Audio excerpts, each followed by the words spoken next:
2024 లేదా 25లో డిగ్రీ లేదా బీటెక్ చదివారా? సాఫ్ట్వేర్ జాబ్ కోసం ఎదురు చూస్తున్నారా? అయితే కోడ్ జ్ఞాన్ 100 డేస్ కోర్సులో చేరండి, జాబ్ సాధించండి. Welcome to Suman TV. నేను మీ సుమన్ టీవీ నాగ్. వారసత్వపు హక్కు చట్టం అని చెప్పేసి ఒకటి ఉంటుంది. జనరల్గా తండ్రి చనిపోయిన తర్వాత కొంతమంది నేను సెకండ్ వైఫ్ కొడుకుని, లేదంటే నేను పలానా అని చెప్పేసి, లేదా మూడో వైఫ్కి సంబంధించినటువంటి కొడుకుని, నాకు కూడా ఆస్తి పైన హక్కు ఉంది, ఆ వారసత్వం మీద నాకు కూడా అన్నీ ఉన్నాయి లీగల్గా చూసుకుంటే అని చెప్పేసి అంటూ ఉంటారు. అసలు వారసత్వపు హక్కు చట్టం ఏం చెప్తోంది?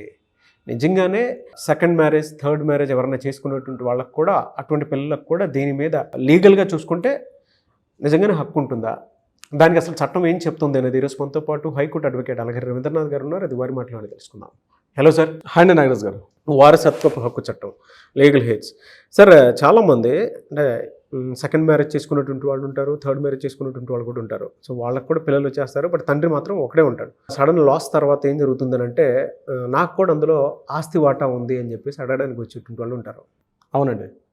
దానికి ఎలాంటి రైట్స్ ఉంటాయి? నిజంగానే రైట్స్ వాళ్ళకు ఉంటాయా? ఉంటే ఎలాంటి రైట్స్ ఉంటాయి? హిందూ వారసత్వపు హక్కు చట్టం 1956, అందులో సెక్షన్ 8, 9, 10, 23, 24 ఈ సెక్షన్స్ అన్నీ కూడా అసలు లీగల్ హెయిర్స్ అంటే ఎవరు, అంటే వారసులు అంటే ఎవరు అని చెప్పి క్లియర్గా డీటెయిల్గా ఇచ్చారు. ఒక ప్రాపర్టీ ఉంది, ఆ ప్రాపర్టీ తన తండ్రిని అనుభవిస్తున్నారు. అనుకోకుండా ఏదైనా విషయం జరిగి తండ్రి చనిపోయిన తర్వాత అతను విల్లు కూడా రాయలేదు. విల్లునామా రాస్తే ఆ ఆస్తి ఎవరికైనా చెందే విధంగా ఉంటుంది. అతను విల్లునామా రాయలేదు, ఏమి రాయలేదు, ప్రాపర్టీ ఉంది, అతను చనిపోయారు.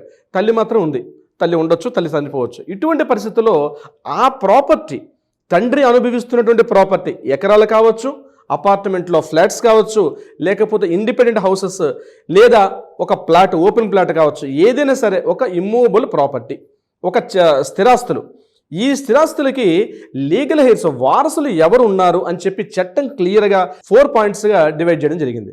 దీన్ని క్లాస్ 1 లీగల్ హెయిర్స్ అంటారు, క్లాస్ 2 లీగల్ హెయిర్స్ అంటారు, యాగ్నెట్స్ అంటారు, కాగ్నెట్స్ అంటారు. సో ఈ ఫోర్ డివిజన్స్లో ఈ మొత్తం ఇప్పుడు నేను చెప్పిన వారసులు అనే వాళ్ళు ఇందులోకి వస్తారండి. ఫస్ట్ క్లాస్ 1 లీగల్ హెయిర్స్ ఎవరు అంటే, క్లాస్ 1 లీగల్ హెయిర్స్ అంటే ఆ తండ్రికి ముందుగా ఉన్నటువంటి కొడుకు, కుమార్తె, మూడవది భార్య, నాలుగవది తల్లి. ఈ సీక్వెన్స్లో ఉండాలి. యాక్చువల్ ఫస్ట్ కొడుకు, కూతురు తర్వాత భార్య తర్వాత తల్లి. అంటే చనిపోయినటువంటి వ్యక్తికి తల్లి ఉంటే కూడా ఆ ప్రాపర్టీని 4 పార్ట్స్గా డివిజన్ చేస్తారు. ఇక్కడ కొడుకు లేడు, కొడుకు భార్య ఉంది, కొడుకు భార్య కూడా లీగల్ హెయిర్ అవుతుంది. అదేవిధంగా ఆ కొడుకు భార్య లేదు, కొడుకుకి కొడుకు ఉన్నాడు, అతను కూడా లీగల్ హెయిర్ అవుతాడు. అదేవిధంగా కూతురు ఉంది, సో కూతురు చనిపోయింది, కూతురు యొక్క భర్త ఉన్నాడు, అంటే అల్లుడు గారు ఉన్నారు, అతనికి వస్తుందా? అల్లుడికి రాదు. ఆ కూతురికి కూతురున్నా, ఆ కూతురికి కొడుకున్నా, వీళ్ళందరినీ క్లాస్ 1 లీగల్ హెయిర్స్ అంటారు వీళ్ళు. సో దిస్ ఈజ్ మనకి సెక్షన్ ప్రకారం, హిందూ వారసత్వ చట్ట ప్రకారం ఒక ప్రాపర్టీ ఈ రకంగా విభజించబడుతుంది. క్లాస్ 1 లీగల్ హెయిర్స్ అనే ఫస్ట్ చాప్టర్. ఇప్పుడు క్లాస్ 1 లీగల్ హెయిర్స్ ఎవ్వరూ లేరు ఇక్కడ, అందరూ రకరకాలుగా జరిగిపోయి ఉంటాయి. అటువంటి సందర్భాల్లో నెక్స్ట్ ఆప్షన్ వచ్చేది క్లాస్ 2 లీగల్ హెయిర్స్ అంటారు. క్లాస్ 2 లీగల్ హెయిర్స్ కింద ఎవరు వస్తారు? క్లాస్ 2 లీగల్ హెయిర్స్ కింద తండ్రి వస్తారు. ఫస్ట్ పార్ట్ తండ్రి తర్వాత సోదరులు వస్తారు. అంటే సోదరులు అంటే ఎవరైతే చనిపోయిన వ్యక్తికి యొక్క సోదరుల యొక్క వాళ్ళ పార్ట్ అనేది ఇక్కడ క్లాస్ 2 లీగల్ హెయిర్స్ కింద డివిజన్ చేయబడింది. ఇప్పుడు క్లాస్ 2 లీగల్ హెయిర్స్ కూడా లేరనుకుందాం కాసేపు. అప్పుడు ఎవరు వస్తారంటే యాగ్నెట్స్ అనే వాళ్ళు వస్తారండి. అంటే దిస్ ఇస్ క్లాస్ 3 డివిజన్. వీళ్ళు క్లాస్ 3 అనకుండా యాగ్నెట్స్ అంటారు. యాగ్నెట్స్ అంటే చనిపోయిన వ్యక్తి యొక్క పితృవంశీకులు, అంటే ఫాదర్ తరపున ఉన్నటువంటి రిలేషన్స్ అందరినీ కూడా యాగ్నెట్స్ అంటారు. అంటే ఎవరు? అతని యొక్క బాబాయ్, పెదనాన్న, చిన్నాన్న ఎవరైనా ఉంటే వాళ్ళందరినీ యాగ్నెట్స్ కిందకు వస్తారు. ఇది క్లాస్ 3 డివిజన్ కిందకు వస్తారు. ఇప్పుడు క్లాస్ 3 కూడా లేరనుకుందాం కాసేపు. ఇక 4th పార్ట్ కాగ్నెట్స్ కిందకు వస్తారు. ఈ కాగ్నెట్స్ అంటే ఎవరు? అతను చనిపోయిన వ్యక్తి యొక్క మదర్ తరపున ఉన్నటువంటి బంధువులందరూ కూడా, అంటే మేనమామ, మేనత్తలు, వీళ్ళు ఎవరైనా ఉంటే వాళ్ళందరికీ ఆ ప్రాపర్టీ లీగల్ హెయిర్ కింద వస్తారు.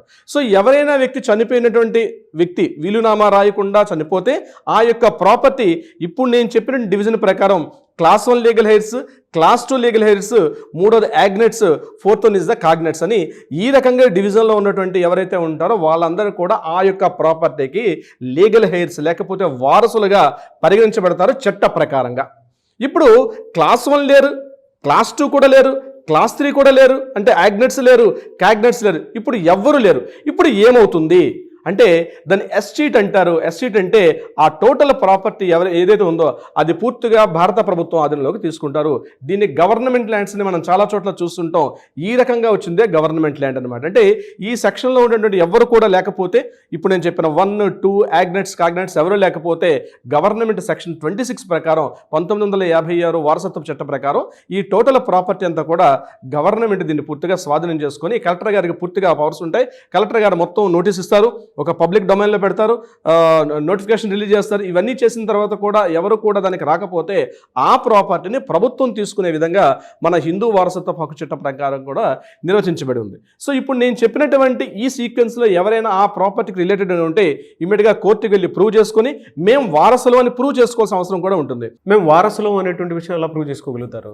వారసులు అని ఎలా ప్రూవ్ చేసుకోవాలంటే దీనికి లీగల్ హెయిర్ సర్టిఫికేట్స్ అంటారు. దాన్ని ఇష్యూ చేసే అథారిటీ ఇంతకుముందు ఎంఆర్ఓ ఆఫీస్కి ఉండేది. ఎంఆర్ఓ గారికి ఈ యొక్క అథారిటీ ఉండేది. ఆయనకి ఇప్పుడు రీసెంట్గా ఏం చేశారంటే గడిచిన ఒక 2001 తర్వాత నుంచి ఆ ఎంఆర్ఓ గారికి ఒక అధికార పరిధి పూర్తిగా తగ్గించి ఆయనకి మాత్రం ఫ్యామిలీ మెంబర్ సర్టిఫికేట్ ఇచ్చే అధికారం చేశారు. అంటే ఎప్పుడైనా ఇటువంటి సందర్భాల్లో ఫస్ట్ ముందుగా డెత్ సర్టిఫికేట్ తీసుకొని ఎంఆర్ఓ గారిని సంప్రదించినప్పుడు ఎంఆర్ఓ గారు ఏం చేస్తారంటే ఫ్యామిలీ మెంబర్ సర్టిఫికేట్ అన్నటువంటి ఒక సర్టిఫికేట్ని ఇష్యూ చేస్తారు.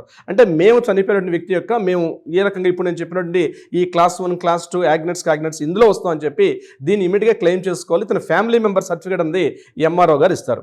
ఎంఆర్ఓ గారు ఫ్యామిలీ మెంబర్ సర్టిఫికేట్ ఇష్యూ చేసిన తర్వాత మనం ఏ ప్రాపర్టీని అయితే క్లెయిమ్ చేసుకోవాలనుకుంటున్నామో ఆ ప్రాపర్టీకి సంబంధించి ఒక ఫీజుని కోర్టుకి మనం పే చేసిన తర్వాత చలన రూపంలో పే చేసిన తర్వాత కోర్టు మాత్రమే ఇష్యూ చేస్తుంది ఇప్పుడు నేను చెప్పినటువంటి లీగల్ హెయిర్ సర్టిఫికేట్.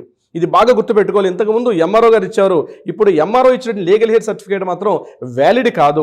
ఆ ప్రాపర్టీకి ఏదైతే ఉందో ఆ ప్రాపర్టీకి రిలేటెడ్గా ఇస్తారు. ఫర్ ఎగ్జాంపుల్ ఎన్ని ప్రాపర్టీలు ఉంటే అన్ని ప్రాపర్టీలకు కూడా లీగల్ హెయిర్ తీసుకోవాలి. ఒకసారి అంటే ఒకేసారి ఒక 3 ప్రాపర్టీస్ ఉన్నాయనుకోండి, ఆ 3 ప్రాపర్టీస్ని కూడా నోటీస్ చేస్తూ మనం ఒక లీగల్ హెయిర్ సర్టిఫికేట్ తీసుకోవాలి.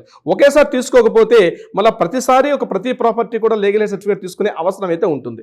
ఒకసారి legal heir certificate court issue చేస్తుంది. ఆ legal heir certificate court issue చేసినటువంటి ఆ సర్టిఫికేట్ తీసుకెళ్లి ఎంఆర్ఓ గారిని ఆర్డీఓ గారిని కలిసినప్పుడు ఈ యొక్క లీగల్ రైట్స్ ఏవైతే ఉంటాయో ఆ ప్రాపర్టీ మీద లీగల్ రైట్స్ ఉంది. మ్యూటేషన్ ద్వారా ఆ ప్రాపర్టీ నేమ్ కరెక్షన్ మనం చేసి ఆ డాక్యుమెంట్ ఉంది మనం కరెక్షన్ తీసుకుంటే ఇంకా అక్కడి నుంచి కూడా ఆ డాక్యుమెంట్ ఉంది కంటిన్యూ అయ్యే అవకాశం ఉంటుంది ఇటువంటి సందర్భాలు. అందుకని మనం ప్రతిసారి అంటాం, పెద్దవాళ్ళందరికీ తెలిసేది ఏంటంటే ఒక ప్రాపర్టీని సంపాదించడం ఎంత కష్టమో దాన్ని తన ముందు తరాలకు ఎటువంటి వివాదాలు లేకుండా అందివ్వాలంటే తప్పనిసరిగా వీలునామా రాసుకోవాలని చెప్పి మన అనేక సందర్భాల్లో కూడా మనం వీడియోస్ చేయడం జరిగింది నాగరాజు గారు. సో ఇటువంటి ఇష్యూస్ లేకుండా ఒక లీగల్ హెయిర్ సర్టిఫికేట్ అనేది it is very lengthy process.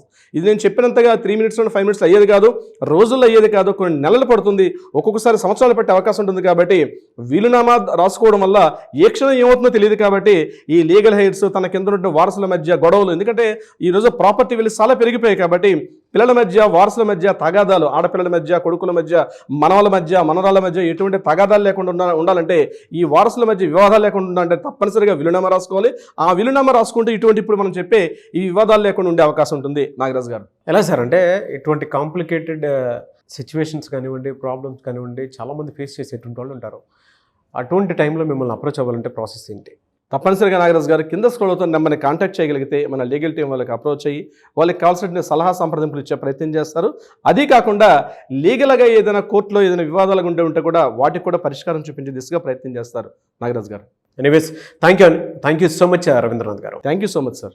Suman టీవీలో మీ పర్సనల్ అండ్ బిజినెస్ ప్రమోషన్స్ కోసం కింది నెంబర్కి కాంటాక్ట్ చేయండి.